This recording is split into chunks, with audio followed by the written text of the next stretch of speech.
Welcome to a special pregame edition of the End Zone. It is a monster night in Norman, Oklahoma, as the Oklahoma Sooners host the Michigan Wolverines for the first time ever in Norman, only the second matchup between these historic programs of all time. It's going to be an electric night all night long. I am Colby Daniels. Former Oklahoma quarterback Charles Thompson in the house tonight. We're going to break down this entire game, the OU offense, the OU defense, Michigan and what they bring to the table. It's going to be a ton of fun. We're going to touch base with Cameron Johnson in a moment. Charles, this matchup, though, is off the charts great when you think about just the tradition of college football and these brands meeting on the same field. Well, I think what's most interesting about it, Kobe, is for me, it is the right timing. Everything has a time and a place, and I feel like this game fits in the timing of where Oklahoma wants to be in terms of reestablishing themselves or having the opportunity to reestablish themselves as a program to say to everyone in the country, hey, we're not too far going away. We've won championships before. We still know how to win conference championships. And although we've had some tough years, we're going to demonstrate tonight that we're still the Oklahoma Sooners. Michigan was on a long national title drought. Their last national title was 1997 before they won just a couple years ago. Oklahoma is now on a drought that goes back to the year 2000. So the Sooners are looking for some Sooner magic in Norman tonight. And maybe this is the game that kind of kickstarts another magical year. As we head out to Memorial Stadium, our own Cameron Johnson has been taking in the vibes all day. Cameron, I got to know, what is the atmosphere in Norman? And I would imagine you got to feel pretty excited just to be a part of it. Absolutely, 100%. The vibes are great. The music's going. Fans packing into the stadium now. It's a stripe out. You can start to see those colors taking place. And I tell you what, it just does not get much better than this. Two of the winningest programs in all of college football going head-to-head in prime time, no less. And if that doesn't get you fired up enough on its own, you should just hear what these fans have been like. Granted, they're a little quiet right now, but in their defense, it's probably because they've been going at it all day long. They were out loud and proud at College Game Day this morning and have been nonstop ever since. In fact, they've been showing several other games from around the country on the scoreboard behind me, one of those being Oklahoma State versus Oregon. That one, spoiler alert, not going too well, but they have made sure to let fans hear that. A lot of booing, but all that to say, a lot of hype around this matchup, but you know who's not feeding into that is the teams playing in it. Ben Arbuckle, the offensive coordinator for the Sooners, is saying, well, the game plan certainly is going to look a lot different between what they had against Illinois State and tonight against Michigan. He says the process for preparation stays the same. I'm not going to change my process at all. You know, I'm not going to change how I prepare for this game. I'm going to be true to myself, true to what I believe, and go out there and put our best foot forward against an awesome opponent who, on film, they're physical and they play hard and they're well coached. But just put our best foot forward in that regard and stick true to our process and have the boys ready to go on Saturday. Now, this matchup drawing a lot of attention for a number of reasons. Two blue-blood programs, not to mention a top 20 showdown, but it's also marking the return of Sharon Moore to his alma mater. He's in his second season as the Wolverines head coach, meaning that he actually played his career here at Norman back in 2006, 2007, played on the offensive line, meaning there's a lot of familiarity with the guys on the Sooners sideline. In fact, Brent Venables actually his defensive coordinator when he played Kevin Wilson, the offensive coordinator. Then as far as teammates, Joe John Finley, the tight ends coach here at OU, as well as DeMarco Murray, both guys he played with. He says there's a lot of love between him and this program, but that this trip is strictly business. A lot of people that I know on the staff and have a lot of respect for, and it's a great town, great place, but this is about the kids. You know, it's not about me. It's not about any return to home for me. It's about the players on our football team going to go try to win a game. It's going to be an awesome atmosphere. Don't get me wrong. It's a great town, and obviously I got my degree from there, and there's a love there. But like these kids are what's special to me. And it's a night game in an SEC environment, so it's going to be loud. So. But we played in loud environments, but we're gonna have to prepare for the noise. Well, a lot of love between him and this program, like he said. But when asked, he said there has been no communication between he and his former teammates and coaches, and instead is electing to do the talking on the field. As for what happens afterwards, that is yet to be determined. But got to be a fun one, no matter what. Kickoff just just coming up very soon. Vibes very good here in Norman. Have more for you coming up in just a bit, but for now, back to you guys. We will touch base with you again. Before kickoff happens, I got to get another vibe check out at Memorial Stadium, as the fans have been off the charts excited for this all week long. And we got to get game picks as well, so we'll do that at the end of the show. Once again, Charles Thompson, former Oklahoma quarterback, joining us as we get ready for this OU-Michigan game less than now 30 minutes away. She mentioned it, the historic nature of these two teams. Blue blood universities, right? I mean, they are as blue as it gets in terms of Oklahoma and Michigan. And I started going through some of the all-time numbers in terms of wins and winning percentage. Check this out. This is where they rank in the history of college football all time. Michigan is first in wins. Oklahoma is sixth. Now, I will say, you have teams like Princeton and Yale and some of these others that haven't done anything in college football for nearly 100 years, but have, got a jump start in the early days. But wins, winning percentage, national championships, Heisman winners, both of these teams rank in the top 10 all time. You start to look at some of the other numbers in terms of conference championships, bowl games, All-Americans, NFL draft picks. I mean, outside of Michigan ranking 11th all time in bowl game appearances, both of these programs rank inside the top 10 all time in every one of these categories. It's pretty incredible long term what these programs have accomplished. Well, you said it best. I mean, it's the two blue blood programs that exist in college football. When you go back to history of looking at things, you talk about Michigan, the Ohio State, you talk about Oklahoma, you talk about Texas, you bring up Nebraska, you bring up the USCs. These fit right in that. And it's amazing that these two programs only met twice. Yeah. This is the second time. The first time it's happened outside of a bowl in the regular season. So it'll be an interesting matchup. Listen, I was in the stands last year when Alabama came, that night game.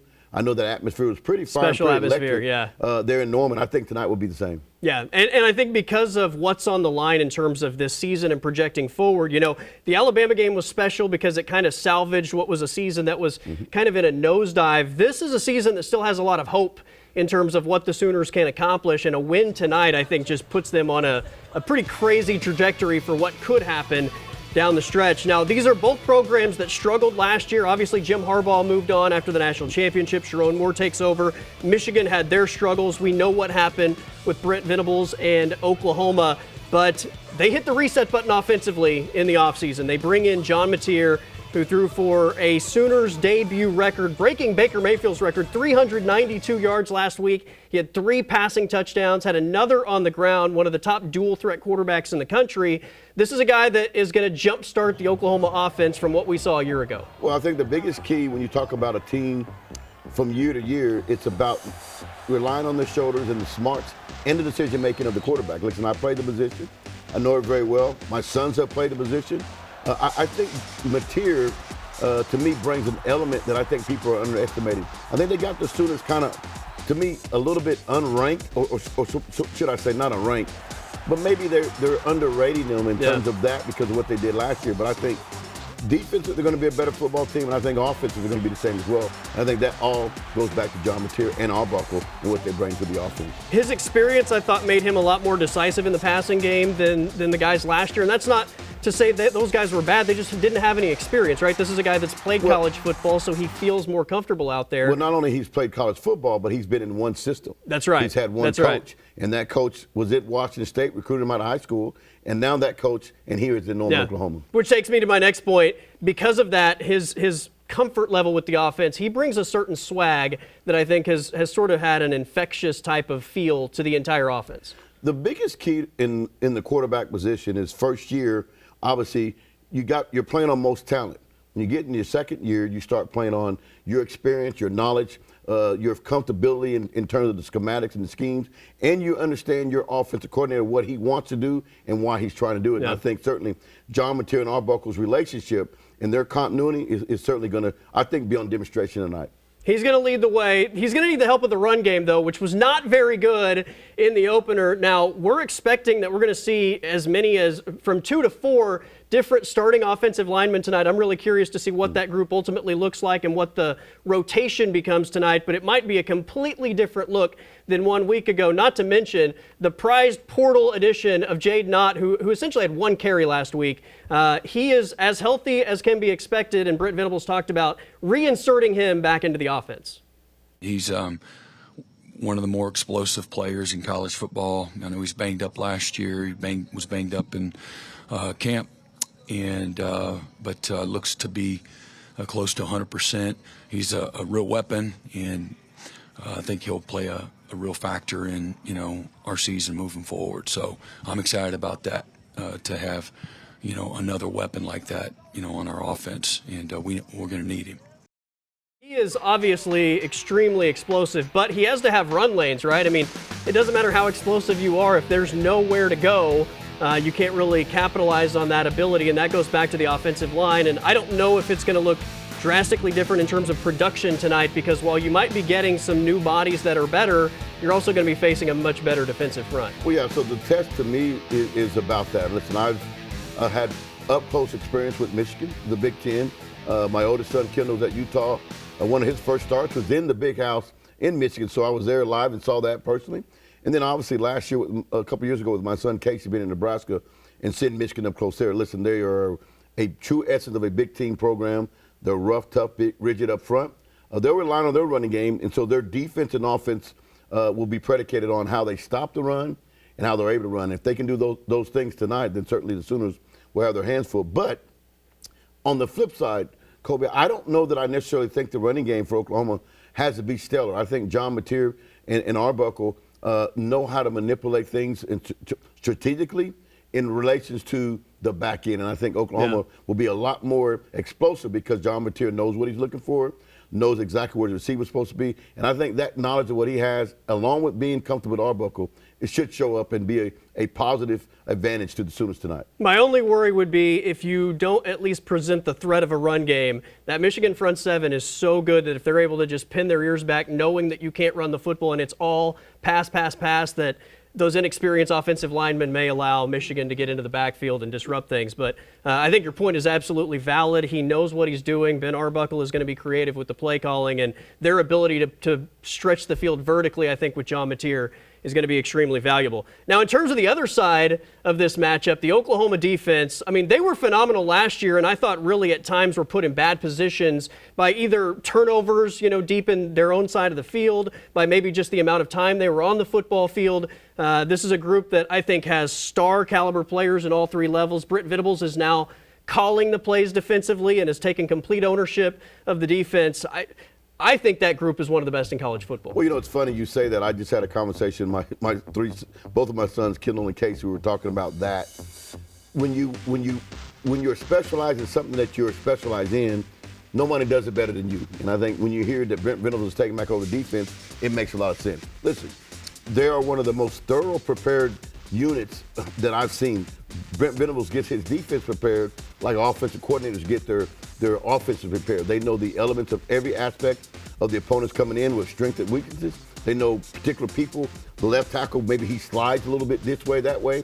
He runs them through a very rigid pregame from the standpoint of knowing exactly who your opponent's going to be. I think this defense was fairly good last year. I think it's going to be extremely good this year. And I think, like I said, tonight, I think we're going to see a lot of things demonstrated for Oklahoma to say back to the country, hey, we're still the Oklahoma Sooners. I really do. And I think they're going to do everything in their power to try and confuse the five-star true freshman Underwood from Michigan. Brent Venables talked about, I think, just the overall respect that he has for this kid who's making his second ever start and first ever road start in Norman tonight. He's a guy that, man, he's, as I said to open up, man, he's a little different. And again, it reminds me a lot of a Trevor Lawrence, just quick, decisive, accurate, poised, tough, consistent, and there's a reason he was the number one player in America. Overall, you look at Bryce Underwood, he just turned 18 3 weeks ago, signed a $12.5 million NIL deal. Now he's on the big stage, College Game Day in town, this national matchup against a terrific defense. I mean, this kind of feels like one way or the other, somebody is going to really make a name for themselves, OU defense or Bryce Underwood. He's got a terrific run game behind him. Justice Haynes, the Alabama transfer, went for about 170 yards last week and 3 touchdowns. But Michigan is going to be Michigan, right? They're going to put him in situations where it's not necessarily all on his shoulders, and they're going to try to put him in a position where they succeed on first down and put him in positions to win. Well, if you go back and watch the last couple of years, J.J. McCarthy came out of Michigan. Although people looked at him in essence, in terms, they still relied on the running game, even with his experience. That's right. When he was at the helm of the Michigan offense. So their identity is to run the football. Their identity in the Big Ten is that they're rough and rugged up front. They want to try to lean on you a little bit. But I think to the flip side of that, Kobe, I think 3 or 4 years ago when Oklahoma was in the Big 12, that might be more of a concern. But they've spent some time now in the SEC. This would just be like another walk in the park. They've seen other offensive linemen try to lean on them when you talk about their times in the SEC. Brent Venables had time in with being at Clemson. This, to me, is, like I said, it sets up as a right time for this program. Under Brent Venables, who we'll talk about later, I think this could be a big stage for him to let everyone know, including inside and outside the program, this is why I took this job. You know a few things about freshman quarterbacks playing, right? I mean, between you and your sons, you've been around football a long time. Look, Arch Manning a week ago, right, goes into a hostile atmosphere on the road against a really good defense, and everybody was expecting this guy to look like a Heisman winner in his first start. Didn't really go that way. I think Bryce Underwood is really talented as well, but he's also going into a similar situation against a really quality defense, hostile atmosphere. It's not a necessarily easy thing to do, to just go on the road and be the guy that everybody thinks you're going to be. Well, I think the thing that is important to realize and recognize in that, Kobe, is in 1987, I made my first start, and I'd been playing the whole year. You know, people talk about Arch started last year, did some things, but in games that weren't really high tempo, high pressure. My first start was at home against Missouri back in 1987, and we were favored by 50 points. And we ended up barely winning the game, 17-14, and I played horrendous. And all the national pundits on the TV the next week downrated Oklahoma. We got voted, been number 1 all year long, still was undefeated. We were going to Lincoln the following week, and they decided to move us from number 1 to number 2. And all of it was because how I played the game. And so that was the game that led up to be the game that I remember most of my whole career, the game of the century, where I was able to go into Lincoln and do what I did. So I don't put a whole lot of strength into a performance of a freshman being on the road. Certainly going to be in a hostile environment, but doesn't mean that he doesn't have the ability to pull it off. I think this is the key factor that I think that it takes. Brent Venables, last week we saw with Texas went into Ohio State, Matt Patricia gave Steve Sarkisian and Arch Manning fits what he was able to disguise, and that was quoted by him himself. I think Brent Venables had to have some kind of package there waiting for Underwood's and the offensive coordinator as well. I would imagine they are ultra aggressive, and you see a lot of pre-snap movement to do everything in their power to confuse the newly turned 18-year-old quarterback of the Michigan Wolverines. It's a pretty incredible atmosphere in Norman all day long. If you've been watching social media or even College Game Day this morning, it has been turned up since the sun rose bright and early this morning. And the tailgating scene has been off the charts as well. Our own Christina Santiago made the rounds to give you a look at tailgating in Norman for this monster matchup. Game day in Norman isn't just about what happens on the field. Out here, the tailgating sets the tone between OU versus Michigan. And here's what fans had to say about this matchup. Yeah, Coach Venables is going to have these guys fired up, ready to beat Sharon Moore. He came from OU, so it's going to be a good one. Michigan, you know Michigan Nation's here. You can see it. I mean, we are showing up. We always support you. Go Blue. With excitement in the air, fans have been up bright and early, and even some Michigan fans traveled over 16 hours to be part of this game day. Just waking up early, 5 or 6, getting down here tailgating, watching some games. Hopefully watch the Cowboys lose. And we do a big tailgate in Ann Arbor, so it's quite nice for us to be able to come and just relax and be a part of it versus throwing the party. Some fans even hold on to traditions they believe bring their team good luck.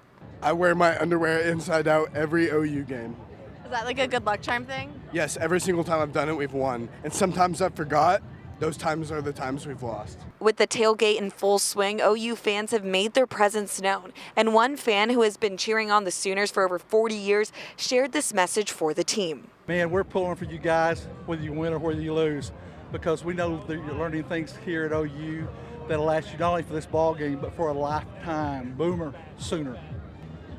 For Sooner Michigan fans, this is more than just football. It's a whole Saturday experience. Reporting in Norman, I'm Christina Santiago. Thank you, Christina. Unbelievable to see all those Michigan fans traveling, what they say, 16 hours to see their team in action against this this incredible historic matchup, first time ever in a non-bowl game. OU won the 1975 Orange Bowl 14-6 a lot of people have projected this is going to be another defensive battle between these two, and we'll kind of break down our final thoughts and score predictions in a moment. We do have to give you some game highlights from earlier today because Oklahoma State was also in action in a high-profile matchup, number 6 Oregon, and unfortunately for the Cowboys, this one was all Ducks from the get-go. Second play of the game, Noah Whittington takes it to the house. That really set the tone, I thought, for the game. Oklahoma State would go 3 and out.